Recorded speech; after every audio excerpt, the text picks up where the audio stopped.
Now back to the game. Recap. Leading ang Mr. Grand Philippines with 166. Habang ang Team Hideout ay wala pang punto. So here we go. Ang susunod magtatapat ay si Chrissy at si Raed. Let's play round 3.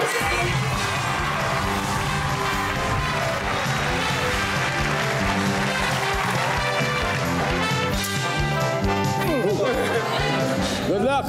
Double points round. Top 6 answers are on the board. Bago tayo mag-question, sandali, mag-uusap muna kami ni Chrissy. At meron, Chrissy, ano ba meron tayo ngayon? Actually, kanina pa nakatingin si Raed sa akin eh. Parang may gusto siyang sabihin. Parang yun ang napapansin ko eh.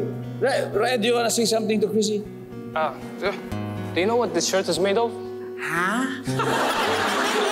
Boyfriend material. So, paano yan? English? Okay yan ha, Chrissy. Siyempre, ano naman sa'yo? Raed! Ano? Alam mo ba? Close your eyes for me.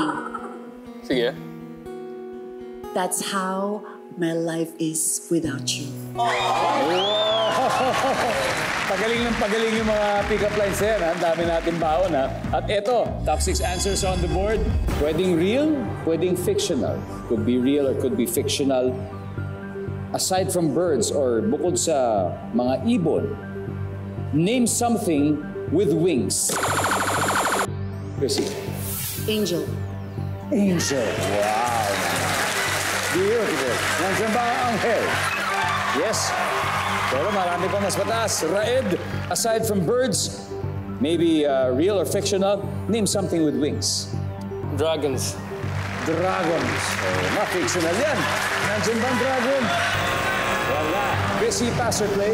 Play. Eto na, maghahabol na. Team Hideout.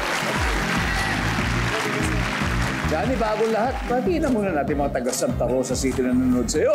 Saktong-saktong taga dyan ako, Kuya Dong. Yeah. Hello sa mga taga Santa Rosa City, Laguna!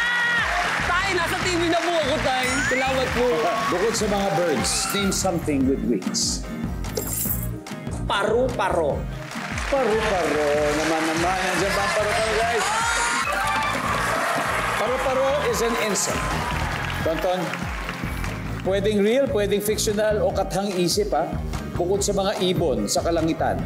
Name something na may pakpak. Sanitary napkins. Sanitary napkin with wings. Nandiyan ba? Wala. Summer, ulit, pwedeng real, pwedeng fictional. Bukod sa mga ibon sa kalangitan, something na may pakpak. Aeroplano. Yan, aeroplano. Nandiyan yan. Aeroplano. Nandiyan yan. Chrissy, ano pa? Fairies. Fairies. Nandiyan ba si Fairies? Wala. Johnny? Guys, naghahadal na. Johnny, kailangan masagot mo to. Pwedeng totoo, pwedeng fictional, o katang isip lang, bukod sa mga ibon sa kalangitan. Ano pang may pakpak? Paniki. Paniki. Nandiyan ba ang paniki? Yep. Very good. Kailangan makuha mo to, Tonton. 2 more. Ano pa kaya? Ano pa sagot dito? Lumilipad. Wala na. Guys, this is your chance to steal. Pag malito, makukuha nilang na ipong points. PJ, again, pwedeng real, pwedeng fictional. Bukod sa ibon sa kalangitan, name something na lumilipad. Manananggal. Manananggal. Raed. What else? Manananggal. Manananggal. Red. Aswang. Aswang. Aswang manananggal. Joey for the win. Ano kaya ito? Manananggal. Alright. Nandiyan ba ang manananggal? Malalaman natin sa pagbabalik ng Family Feud.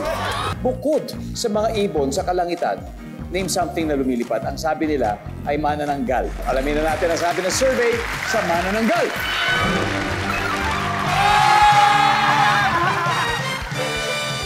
Alright.